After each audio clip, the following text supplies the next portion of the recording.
de São Francisco de Assis, o que nós ouvimos tanto dos seus escritos, como também durante esses dias refletindo já alguns temas pertinentes em relação à sua vida, nos perpassa diante do nosso conhecimento de uma razão maior daquilo que Francisco foi, daquilo que Francisco é e daquilo que Francisco será.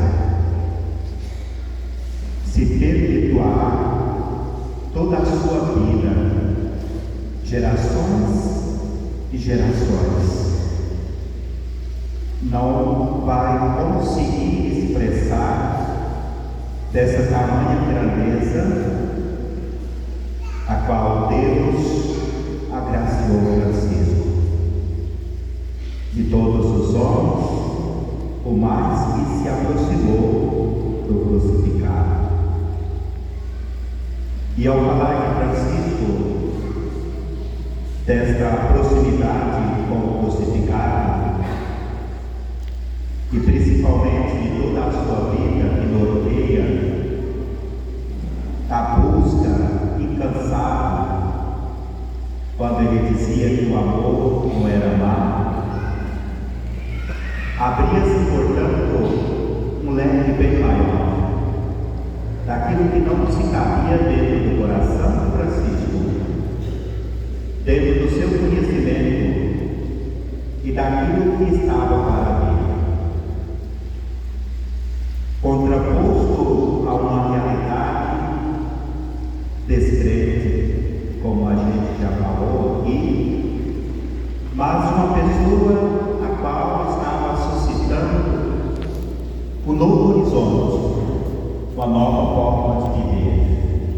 A grande descoberta de viver a fé no Cristo pobre, no Cristo glorificado, no Cristo ressuscitado.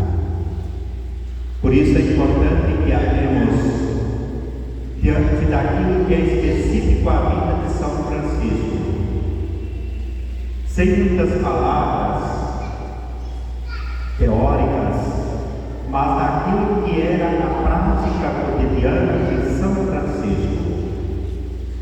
Um grande comediante, ao escrever sobre São Francisco, o italiano Dante Alighieri, ele dizia que quando Francisco nasceu, era o sol que estava brilhando no mundo, porque o mundo estava em trevas, principalmente a Europa estava vivendo uma verdadeira escuridão. E Francisco é esse sol que brilha diante dessa escuridão, diante dessa treva, que por vezes as pessoas tinham perdido aquilo que era de mais essencial, aquilo que dava vigor, aquilo que dava sentido à vossa vida, que era um encontro profundo com o Senhor. E Francisco vem justamente resgatar aquilo que, em nome do poder, em nome da ganância, em nome de tantas outras coisas, a igreja, a sociedade, o poder político foi se perdendo, foi se corrompendo diante daquilo que é corroído das coisas deste mundo e desprezando aquilo que é de Deus. Então Francisco, na sua expressão de fé, aquilo que ele viveu profundamente a sua vocação, ele dizia que a oração é como o oxigênio para o nosso corpo. É como o ar que nós respiramos. O ser humano não tem como viver nesse mundo sem Deus. Pode até viver, mas é considerado uma espécie diferenciada daquilo que se representa uma pessoa que busca viver as coisas Ele ficava embevecido diante daquilo que ele buscava, e ele se encantava, se extasiava diante da representatividade do amor dado por Deus. Depois do seu processo de conversão, e vamos dizer do seu processo de conversão, porque o processo de conversão de Francisco foi contínuo. A gente coloca algumas etapas, mas o processo de Francisco foi desde esta grande descoberta do crucificado até a sua morte. E ele fala que quando nós entramos no processo de oração, nós devemos entrar em corpo e alma, oferecer o nosso todo, não apenas uma parte. Por isso, tanto nos seus escritos, como nas constituições dos capuchinhos, dos CPOs que foram realizados, outros escritos que nós temos dentro da história de São Francisco, as pessoas que viveram com Francisco, seus companheiros, diziam que ele era um homem oração. Não era um homem que estava em oração, era um homem feito oração. Porque quando Francisco se colocava para orar, para rezar, ele se colocava por inteiro. Ele se colocava por todo, não apenas uma parte. Diferente muitas vezes quando a gente vai celebrar, ou muitas vezes ajudar na liturgia, a gente não reza a liturgia, a gente reza na liturgia. A gente não canta a liturgia, a gente canta na liturgia. E Francisco era o contrário. Ele rezava a liturgia, ele cantava a liturgia, ele salmodiava os salmos na liturgia, porque aquilo preenchia todo o seu ser. Palavras que saíam de sua boca com um sabor diferente. E as pessoas que olhavam Francisco nos seus momentos íntimos com Deus se encantavam, porque ele via, ou eles viam, percebiam em Francisco que tudo que estava em torno de Francisco também se agia diferente. Parecia que quando Francisco estava em oração, exalava-se do seu corpo uma energia tão profunda que os objetos, ou tudo que estava próximo a ti, também se colocava em oração, porque ele se entregava por inteiro. Tanto é, se nós olharmos a vida de São Francisco, hoje nós estamos concluindo a quaresma de São Miguel, que são 40 dias, porque você parece, nome específico. Francisco rezava 6 quaresmas no ano.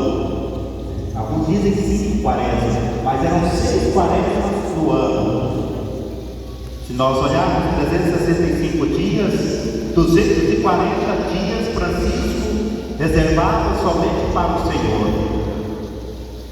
Ele fazia a quaresma da Epifania do Senhor, fazia a quaresma da Páscoa, que é a ressurreição do Senhor, fazia a quaresma da festa solene das 2 colunas da igreja São Pedro e São Paulo. Ele rezava a quaresma, fazia a quaresma, rezava a quaresma de São Miguel, e completava-se a quaresma do Advento. Um homem que buscava incansável, dia após dia, estar diante da presença do Senhor. E como nós, cristãos, franciscanos, podemos aprender de Francisco os métodos específicos para rezar. Primeiro passo para que nós possamos aprender de Francisco é contemplar as maravilhas que Deus tem dispensado para cada um de nós, nas coisas simples, e que isso nos ajuda também no nosso processo de fazer o encontro com o Senhor, nas pequenas coisas. Quem já veio aqui na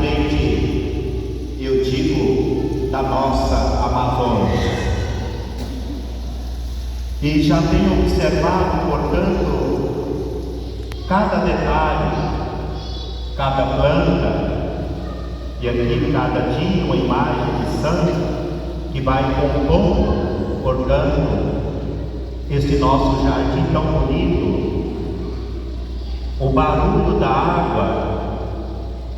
Por isso Francisco, quando ele se colocava diante de uma maravilha como esta, ele permanecia ali horas e horas.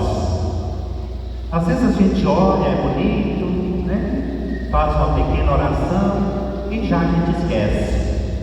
Francisco não.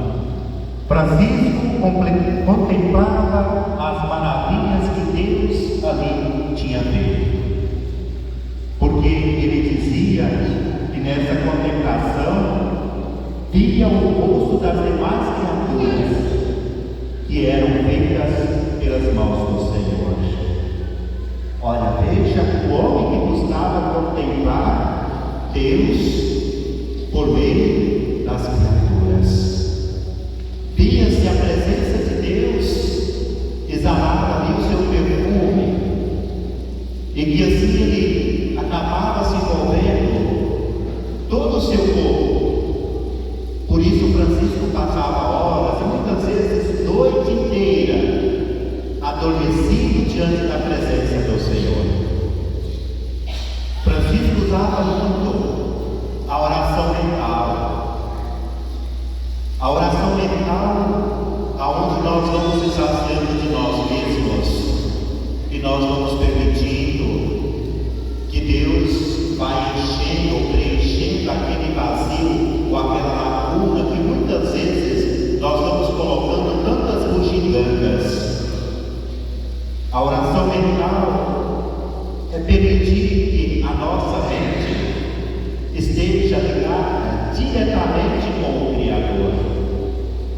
Quantas dificuldades nós temos hoje de fazer a oração mental? Às vezes a gente está aqui, mas a gente já está pensando lá em casa. Quando chegar em casa, tem que preparar a janta, preparar o café, ou preparar, quem sabe, o almoço de amanhã, fazer os nossos afazeres. Alguém está falando demais, já está cansado. Veja quanta distração a gente vai tendo. O quanto nós precisamos aprender de São Francisco. Não é aprender dos três, não, queridos irmãos e irmãs. Às vezes a gente começa a dizer, aos três tem que ensinar nós a rezar. Não. Francisco não pediu ninguém para ensinar ele a rezar. Ele buscou com muito esforço para fazer esse encontro profundo com o Senhor. Por isso, tanto a oração contemplativa quanto a oração mental era um alimento que ia, portanto, dando sustentação à sua vida. Ele criava espaço para isso, ele criava ambiente para isso. Mas é preciso que nós permitamos isso, querido irmão, querida irmã. Às vezes nós chegamos a esse espaço tão bonito que uma equipe preparou, comunitário, pastoral, e que não foi de ontem para hoje. Já tem um mês e pouco que a gente está preparando esse espaço, e a gente chega de qualquer jeito, como se nada está acontecendo, chega, vai embora. A gente não contempla, a gente não aprecia a beleza, a cada detalhe que é feito. Francisco não permitia que isso passasse despercebido. E quando algo não estava de acordo, ele ia lá e fazia, porque ele queria dar dignidade ao espaço sagrado. Ele não ficava dizendo assim, olha, isso está mal feito, tem que ser feito desta forma. Francisco não, a forma dele conduzir a sua vida, a sua atitude, dava, portanto, àquelas pessoas que estavam em torno a si, o significado maior de Jesus Cristo. E tudo isso acontece, querido irmão, querida irmã, porque a pessoa, ela está cheia de Deus. Quando a pessoa está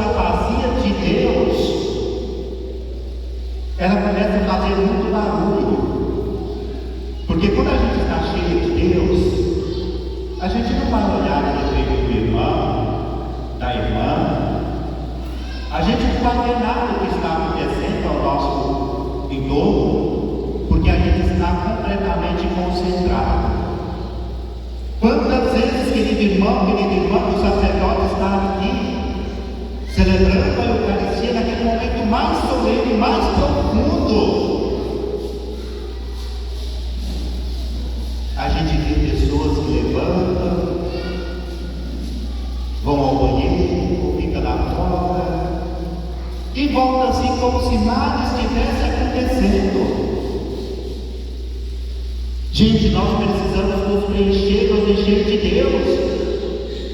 Não adianta o Preusébio, o Preantônio ficar 9 dias falando aqui sobre a vida de São Francisco, e ao retorno às nossas casas, no cotidiano da nossa vida, a gente não mudar, a gente não transformar.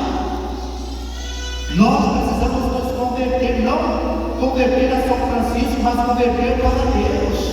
E nem Francisco quer isso, que nós nos convertamos a Ele.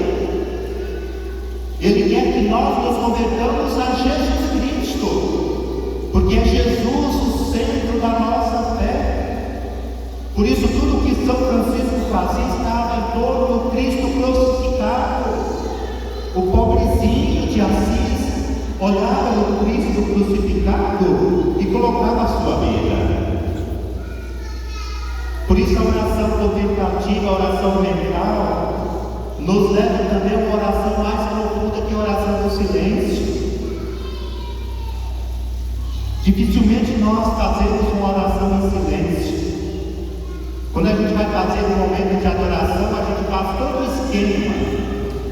A gente fala, se é 1 hora, 2 horas, a gente fala 1, 2 horas. E a gente não dá tempo para Jesus falar conosco. Porque nós precisamos falar. Permita, irmão e irmã, fazer essa experiência do silêncio, a oração do silêncio, ouvir o barulho, ouvir essa voz que está dentro de você, que está dentro de mim, que está dentro de cada um de nós, que é a voz de Deus. E eu tenho certeza que Deus vai falar muitas coisas, mas às vezes a gente cria toda uma situação que a gente tem medo. Muitas vezes vergonha da voz interior que vai gritar dentro de nós. E Francisco não tinha isso.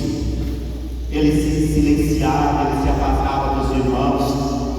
Por isso, quando ele recebeu os estigmas do Monte Alverne, lá já fazia dias que ele estava, porque Francisco queria sentir 2 coisas muito profundas que Jesus tinha feito. Francisco queria amar tanto quanto Jesus amou e sentir as mesmas dores que Jesus sentiu. Esses são os 2 elementos mais profundos, vamos dizer assim, o qual Francisco recebeu de Deus. Por isso Deus o abraçou de tamanha grandeza. Deu a São Francisco essa graça maior no pedido que ele fez o mais profundo do seu ser. Receber um amor tão grande. Por isso que ele sempre clamava: o amor não é amado, o amor não é amado. E ele sentiu a dor tão profunda, que mesmo diante desta dor, as marcas que ficaram no seu corpo, Francisco soube agradecer a Deus. Mesmo nos seus últimos dias de vida, já não podendo ter mais forças para caminhar, não podendo mais enxergar, mais ver,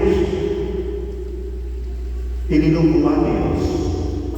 E nesse louvor, que é um dos cantos que eu digo franciscano mais lindo, mais sublime, que é o canto das criaturas, reconheceu em tudo as maravilhas que Deus fez a ele e fez aos seus irmãos companheiros, e continua a fazer na vida de homens e mulheres ainda hoje, daqueles que acreditam, daqueles que confiam, daqueles que colocam a nossa vida na mão do Senhor. Por isso, nesse canto que nós vamos agora cantar, o canto das criaturas, possamos nos encantar, possamos nos envolver não apenas pela belíssima letra, mas pelas palavras que foram palavras de São Francisco, de um reconhecimento desse Deus que tanto amou e que a Ele